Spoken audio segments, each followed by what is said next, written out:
le Mali franchit une nouvelle étape décisive vers son indépendance économique. Après l'or, voici désormais le lithium, ce métal discret mais devenu l'un des piliers du XXIe siècle. Ce 3 novembre 2025, à Nganala, près de Bougouni, le pays a inauguré sa deuxième usine de production de lithium, marquant un tournant historique pour son développement industriel et énergétique. Mais qu'est-ce que le lithium et pourquoi attire-t-il tant d'attention ? Le lithium, souvent surnommé l'or blanc, est un métal léger indispensable à la fabrication des batteries rechargeables utilisées dans les voitures électriques, les téléphones et les systèmes solaires. Dans un monde en quête d'énergie propre, ce métal est devenu aussi stratégique que le pétrole autrefois. Maîtriser le lithium, c'est maîtriser l'avenir énergétique mondial. La nouvelle usine, mine de lithium de Bougouni SA, LMLB, est portée par un partenariat international privé inédit. Kodal Mineral plc du Royaume-Uni, Henan Mining Company Ltd de Chine, et l'État malien, actionnaire à 35%. Montant total de l'investissement, 250 millions de dollars, pour une production de 100 000 à 120 000 tonnes par an. Le Mali garde ainsi la main sur ses richesses, tout en bénéficiant du savoir-faire étranger. Avec la première mine de Goulamina, inaugurée en 2024, le Mali atteindra une capacité de 590 000 tonnes par an. Environ 125 000 tonnes de minerais seront exportées chaque année, positionnant le pays comme l'un des leaders africains du lithium. La mine de Bougouni symbolise la souveraineté économique retrouvée du Mali. Grâce au nouveau code minier adopté en 2023, l'État détient jusqu'à 35% dans chaque projet minier, contre seulement 20% auparavant. Ce changement renforce le contrôle du pays sur la production, les recettes et les exportations. Les sociétés minières doivent désormais favoriser l'emploi local, travailler avec des entreprises maliennes et contribuer à des fonds communautaires de développement. Fiscalement, la réforme réduit les exonérations et impose des redevances trimestrielles pour financer les routes, les écoles et les hôpitaux. Au-delà des chiffres, cette politique diversifie une économie longtemps centrée sur l'or et ouvre la voie à de nouvelles filières industrielles, notamment la fabrication de batteries et véhicules électriques africains. La gestion du lithium s'accompagne d'une modernisation institutionnelle, création d'agences publiques de contrôle, d'audit et de traçabilité. Ces réformes limitent la dépendance aux multinationales et favorisent le transfert de compétences vers les ingénieurs maliens.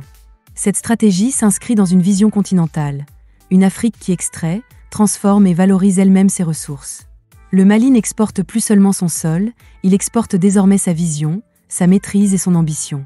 L'avenir énergétique du monde s'écrira aussi ici, sur les terres rouges de Bougouni, là où l'Afrique transforme la pierre en puissance. Moins d'un an, notre pays a inauguré officiellement la mine de lithium de Goulamina. Aujourd'hui, nous procédons à l'inauguration officielle de la deuxième mine de lithium dans la même région, marquant ainsi la volonté affichée de notre pays d'occuper sa place de leader parmi les pays producteurs de cette substance stratégique. Comme vous le savez, le lithium n'est pas seulement une ressource, c'est un vecteur de développement industriel et d'innovation technologique qu'il faudra transformer en un vecteur de rayonnement géoéconomique pour notre pays. Et ce projet phare gigantesque sera exécuté en deux phases. La première phase aura un chiffre d'affaires de 46 milliards avec 500 emplois directs. Donc la deuxième phase verra une augmentation de chiffre d'affaires environ 111 milliards avec 800 emplois directs. Comme participation du Mali, environ 35%, donc 5% pour le secteur privé, le Mali aura un bénéfice de 250 milliards d'environ. Ce projet qui vient de commencer a déjà produit ses premiers effets, notamment dans le cadre du développement communautaire. Environ 317 millions ont été investis pour le développement communautaire. Aussi, 24 milliards a été investi dans le cadre du contenu local, à savoir l'achat des biens et services. Et nous voudrons effectivement profiter de cette occasion, non seulement saluer la population de Bougouni qui est massivement sortie, aussi saluer la décision forte du gouvernement pour l'annulation de 121 titres miniers dont 100 permis de recherche. Et cela s'inscrit dans le cadre de la volonté du peuple malien d'assainir le secteur minier qui a été longtemps soumis à une exploitation illégale et frauduleuse de certaines personnes. Je voudrais aussi profiter de saluer la résilience du peuple malien face à cette crise. Aussi, le retirer notre volonté de faire du secteur minier un moteur de développement économique et harmonieux de notre pays. Donc la vision du Mali, c'est de faire du secteur minier un moteur de développement économique.